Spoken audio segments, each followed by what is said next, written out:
అందం, ఆరోగ్యం, ఆత్మవిశ్వాసం అనూస్తో సాధ్యం. ట్రాన్స్ఫర్మేషన్ సర్వీసెస్ పైన flat 50% discount. Anu's since 1982.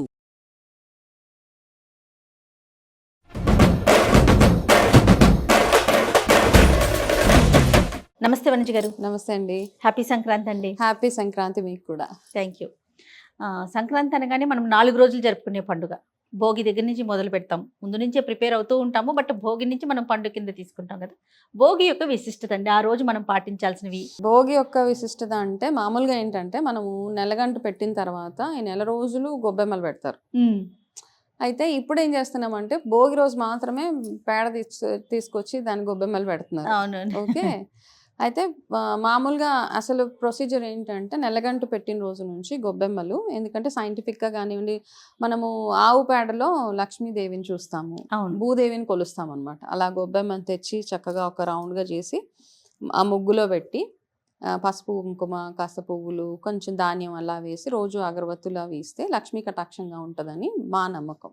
Okay, నాకు తెలిసిన ఇన్ఫర్మేషన్. అలా చేసి ఆ నెల రోజులు పెట్టిన గొబ్బెమ్మలు ఏం చేస్తామంటే ఎండబెడతారు. అవును, ఎండబెట్టి భోగి రోజు ఎప్పుడైతే భోగి మంట వేస్తాం కదా పొద్దుటే, ఆ భోగి మంటల్లో కెరోసిన్ ఇవన్నీ కాదు, ఇప్పుడు ఏంటంటే అన్ని పాత సామాన్ వేసేసి పెట్రోల్ కానీ కెరోసిన్ కానీ వేసి కాలుస్తున్నారు.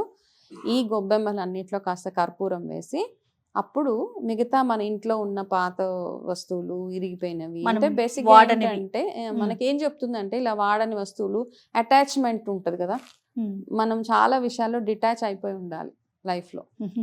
నాకు కావాలి అని పట్టుకొని కూర్చుంటే దానివల్ల వచ్చే పర్యవసానం వేరేగా ఉంటుంది. పనికిరాని వస్తువులు ఉంటాయి, ఇరిగిపోయినవో ఏదో చెత్త చెదారం అదంతా తీసేసి భోగి మంటల్లో వేసేసి, అలాగే మన జీవితంలో ఉన్న ఏదైతే నెగటివ్ ఎనర్జీస్ కానీ నెగటివిటీ ఏమైతే ఉందో మనసులో కూడా, ఇంట్లో నెగటివిటీ, మన మైండ్లో ఉన్న నెగటివిటీ అన్నీ అలాగా కాలిపోయి అలా బూడిదైపోయి అలా యూనివర్స్లోకి వెళ్ళిపోవాలి అని ఒక విశిష్టత అక్కడ. సో అదొకటి. అదే విధంగా మనకి ఆయుర్వేదాలో చెప్పినట్టు ఒక దినచర్య, అసలు యాక్చువల్గా రోజు దినచర్య ఉంటుంది. కాకపోతే మనం భోగి ఖచ్చితంగా నువ్వుల నూనెతోటి నలుగు పెట్టుకుని, నువ్వుల నూనెతోటి ఆయిల్ మసాజ్ చేసుకుని, సున్నిపిండితో నలుగు పెట్టుకొని స్నానం చేస్తే ఏంటంటే ఆరోగ్యానికి మంచిది అని అంటారు.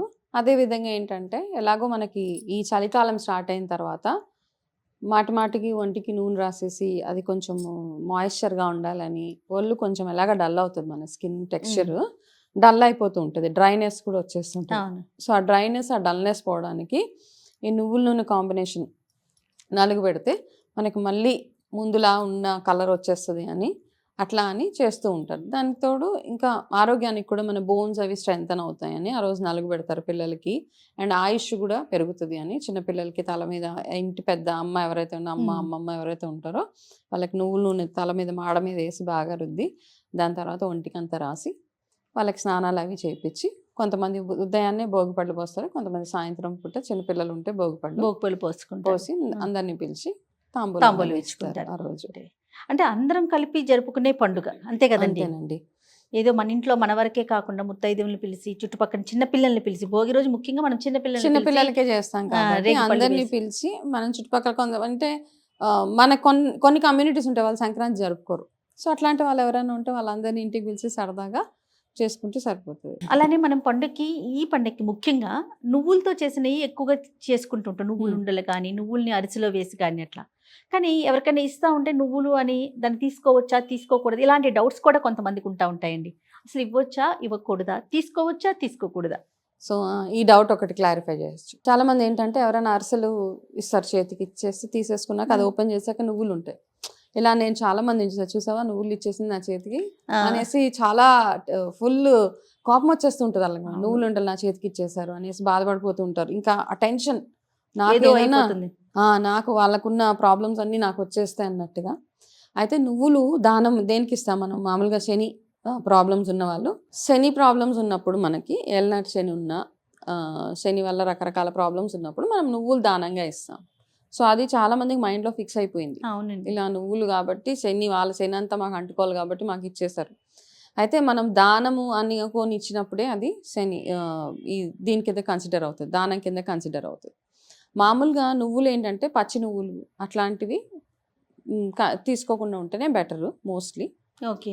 వండిన నువ్వులు ఏవైతే ఉంటాయో వంట చేసేసిన తర్వాత దాని ఒక లడ్డు ఫామ్లోను అరిసెల్లో వేసిన తర్వాత అలా వండిన వాటికి ఎటువంటి దోషము లేదు, హ్యాపీగా తీసుకోవచ్చు, హ్యాపీగా ఇవ్వచ్చు. హ్యాపీగా ఇవ్వచ్చు, హ్యాపీగా తీసుకోవచ్చు. మామూలు నువ్వులు కూడా తీసుకోవచ్చు అండి, ఏదో అయిపోతుంది ఆ నువ్వులు ఇచ్చినంత మాత్రాన మనకి ఏదో అయిపోతుంది. మన జాతకంలో ఎట్లా ఉందో మన రాతలో ఎట్లా ఉందో అట్లానే జరుగుతుంది తప్పిస్తే మనకి నువ్వులు చేతికి ఇచ్చేసారనో నూనె చేతికి ఇచ్చేసారనో వాళ్ళకి మనం అనుకుంటాం దానాలు ఇవ్వడానికి మనం ప్రత్యేకించి కొంతమంది బ్రాహ్మణులు పిలుస్తాం కదా, అవును, అవి దానాలు ఇచ్చినప్పుడు అది కన్సిడర్ అవుతుంది. శని దోషం పోవడానికి గాను మనం ఇచ్చే నువ్వులు ఏదైతే ఉంటుందో మన మనసులో సంకల్పం చెప్పిస్తాం కదా, అవును, పూజారి గారిని పిలిచి వాళ్ళకి ఇస్తాం కాబట్టి అక్కడ అది పనికొస్తుంది తప్పిస్తే మామూలుగా మనం వండుకొని చేసే కూరల్లో నువ్వులు వేస్తాము, పల్లీలు వేస్తాము, ఇవన్నీ చేతికి ఇచ్చేసినంత మాత్రాన ఏమి శని ఎలాంటి దోషాలు దోషాలు ఏమీ ఉండవు. అసలు సమస్య లేదు. ఇంకా భోగి మంట కూడా వేసుకుంటాం కదండి భోగి రోజు. అవును, భోగి మంట అనగానే అసలు ఇది ఇంట్లో ఉన్న మీరు ఇంతకుముందు అన్నట్లుగా పాత వస్తువులన్నీ కలిపి వేసేయటం అట్లా కదా, స్పెసిఫిక్గా ఇలా పలానా వస్తువు వేయాలని ఏమైనా ఉంటుందా? స్పెసిఫిక్ గా ఏం లేదండి, గొబ్బెమ్మలు మెయిన్, పెట్రోల్ కెరోసిన్ తప్పించి ఏం చేస్తారంటే భోగి మంట వెలిగించడానికి కూడా ఒక నూనెని ఒక నూనెలో ఒక కాటన్ క్లాత్ ఏదైనా ముంచి అది వెలిగిన తర్వాత అది ఆ గొబ్బెమ్మలను పెట్టి మిగతా ఆ వెలుగుతున్నప్పుడు మీ ఇంట్లో ఉన్న పాత చెత్త సామాను, కర్ర ముక్కలు, చెక్క ముక్కలు అవి ఇవి ఉంటాయి కదా, అవన్నీ తెచ్చి అందులో వేసాను. ఒక్కొక్కసారి తులసి నిద్రపోయి ఉంటుంది చాలా మంది ఇళ్ళలో, అట్లాంటి ఇప్పుడు ఈ సీజన్ కదా వింటర్ సీజన్ లో చాలా దగ్గరలో ఏమవుతుంటే తులసి మొక్కలు నిద్రపోతే అవన్నీ తీసి ఏం చేస్తారో అది కూడా అట్లా వేసేసి అక్కడ చుట్టూ తిరిగి భోగి మంటల చుట్టూ తిరిగి మీకు అంతా శుభం జరగాలని మనస్ఫూర్తిగా కోరుకోవడం అంతే. అయితే ఈ సీజన్లో ఎక్కువగా ఈ ఆకు రాలిపోతూ ఉంటుంది కదా, కొంతమంది చెట్లు అవి ఎండిపోతూ ఉంటాయి కాబట్టి వాతావరణ పరంగా చూసుకుంటే కూడా ఇవన్నీ తెలిసి మనం తెచ్చి ఆ భోగి మంటలో వేసినప్పుడు రకరకాల హర్బ్స్ ఏవైతే ఉంటాయో మొక్కలు ఉంటాయి, భృంగరాజు ఉంటుంది, వేప ఉంటుంది, తులసి, ఇవన్నీ ఎండిపోయిన ఆకులు కింద రాలిపోయినవన్నీ తీసుకొచ్చేసి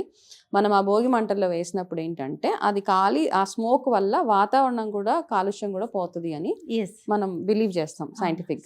కాకపోతే అది కూడా ఒక వన్ ఆఫ్ ద రీజన్స్ అన్నమాట, ఎందుకంటే ఇన్ఫెక్షన్స్ అవి ఎక్కువ ఉంటాయి కదా ఇప్పుడు, ఆ ఇన్ఫెక్షన్స్ పోవడానికి కూడా ఈ పొగ ఏదైతే ఉంటుందో అది హెల్ప్ చేస్తుంది మనకి.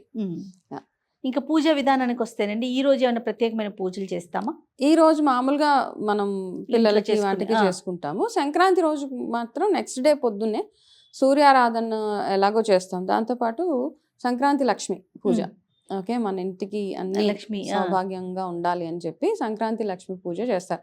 అయితే మా ఊర్లో మాకు తెలిసిన పద్ధతి ఏంటి అంటే సంక్రాంతి రోజు మనం గుమ్మం ముందు మామిడాకులు, బంతిపూలు ఇవన్నీ కడతాం కదా, అక్కడ ఏం చేసేవాళ్ళంటే ఒక బిందెలో, చిన్న బిందెలో కానీ కుండల్లో కానీ బియ్యం పెట్టి ఆ బియ్యం లోపల ఇలా చెరుకు గడలు పెట్టేవాళ్ళు అనమాట గుమ్మం ముందు, అది లక్ష్మీ కటాక్షంగా ఉంటుందని.